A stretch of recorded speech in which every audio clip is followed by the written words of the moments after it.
Yes, English Premier League and Spanish La Liga preview show or discussion. We will look at the very big game for the weekend, which happens to take place at Anfield between Liverpool and Manchester United, arch rivals in the English Premier League for a very, very long time. But before that, let's look at some key games as well. First of all, Fulham welcoming Arsenal. And Arsenal, we know, are the leading contenders for the title this season. After the initial buzz around Liverpool, and especially after they had beaten Arsenal at Anfield, it looks like Arsenal have rather bounced back, and Liverpool seem to have gone a bit backwards in terms of their momentum and their charge towards the title.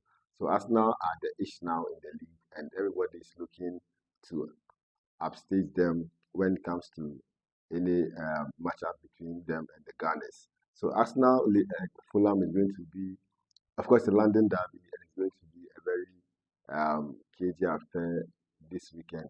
But you always fancy Arsenal with the momentum they have, with the mentality they have shown this season to bounce back and win games in difficult circumstances, and with the strength in depth that they have this season, which over the past seasons they've obviously lacked.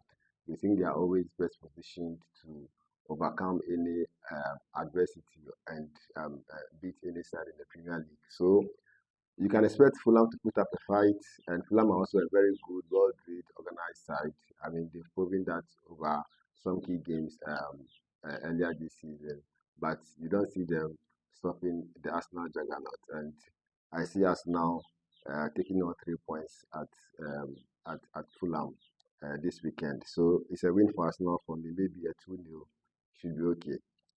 Nottingham Forest, Chelsea. Chelsea have also recovered a bit of momentum after they beat Liverpool just before the international break. So Chelsea are also in a good mood, and there seem to be some positive energy and a vibe of optimism around the club. So they go into this one, I mean, with high confidence. Nottingham Forest, on the other hand, I mean, seem to be all over the place, and it's ridiculous that fans have gotten over the neck of Ange Postecoglou just about 6 or 7 games into his reign since he took over after the sacking of Nuno Espirito Santo. But I think when they give him time, they will come good, and Ange would try to put some sort of structure and balance to the team. And yeah, once they allow him time, he will be able to fix a lot of the issues that they are currently having. This game might have come, therefore, a bit too early for Ange and his boys, and so you can see Chelsea taking out 3 points at the City Ground in this fixture. Palace Bournemouth. Palace Bournemouth is going to be a hard call. Very too close to call. Two very good teams, well coached, very organized, playing very good football, and so I mean it's going to be a hard one. Palace until just the last outing were the only remaining unbeaten Premier League side in the league, and they lost to Everton. Um, uh, Bournemouth are on a good run, and Andoni Raiola has his team firing on all cylinders. Antoine Semenyo is now the talk of the league, and I mean, rightly so. It's a difficult one to call, but I don't want to say it's going to be a draw, and therefore I fancy someone to make it. But because of Antoine Semenyo, I feel Bournemouth might edge it, and Antoine Semenyo should come good for Bournemouth and help them lift this one. So maybe a 2-1 in favor of Bournemouth. I mean, in this fixture, but it could go either way. I'm just sticking my neck out for Bournemouth.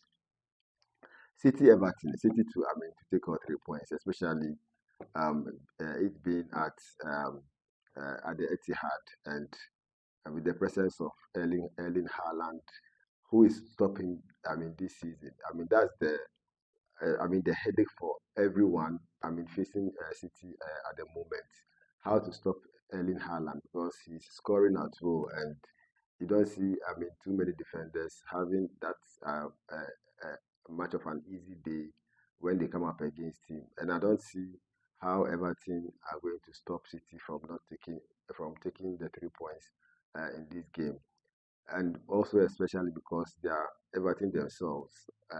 They've had a real talisman in Jack Grealish, who unfortunately, because of loan conditions, is not going to come up and face his parents' club, and um, therefore you see them not really not having too much of an attacking power against City in this fixture. So, City should have a comfortable ride on this one. Then we come to the big game, Liverpool, Manchester United. Liverpool have lost three on the bounce, and I think that's the first time. This is the first time that's happened under Anslot. So you could say, they are not in the right place. Manchester United themselves are trying to build up optimism and momentum, and after they've been able to garner some good points over their last two games, you could see, or you could say, the club or the team itself is feeling there's a good feel about the team. So this one being some sort of it's a huge rivalry. So both things should be fired up. It being played at Anfield gives Liverpool an edge or an added advantage, and more so because um, Liverpool will be looking to turn a new leaf or turn the corner after their back-to-back losses on the bounce in 3 games across all competitions. But Manchester United should also be able to give them some good game. And being at Anfield, Liverpool not being too much in a good place, Manchester United coming on the back of some momentum being built up, I see it ending in a draw. So I'll call it maybe a 1-1. But Barcelona are playing Girona, and there's an interesting twist about this fixture because the last 5 outings against Barcelona, uh, between the Barcelona and Girona, have ended up even in the sense that Barcelona have beaten Girona twice out of those last 5 games. Girona have beaten Barcelona also twice out of those 5 games. Those last 5 games. Barcelona have won 4-1 in each of the 2 games that they've won out of those last 5 fixtures. Girona have won 4-2 out of, the last 5 games that they played against Barcelona, and the remaining one has ended 0-0. So it's an interesting matchup, but you don't. You can't ride on that and say it's going to be a close match. Girona this season, they are in poor form. That's the least I can say about them. They're in poor form, and Barcelona themselves, although they are missing Lamine Yamal and a few key players, they should have enough quality to beat Girona. Regardless of the fact that it's not going to come at the Nou Camp. Barcelona are away to Girona, but they should have enough to beat Girona. So maybe a 1-3 in favor of Barcelona. Real Madrid facing up Getafe. Getafe haven't really put much of a threat or danger to Real Madrid in the last couple of seasons. Real Madrid have won against them comfortably and at will, regardless of whether it's home or away. So Madrid should have enough quality and should have enough firepower to go past Girona, to go past Getafe in this fixture. Being it away, maybe the scoreline will be modest, but it should be around maybe a 2-0 for Xabi Alonso's side. So that's your preview for the weekend. Thank you very much. Catch you for the review after the games.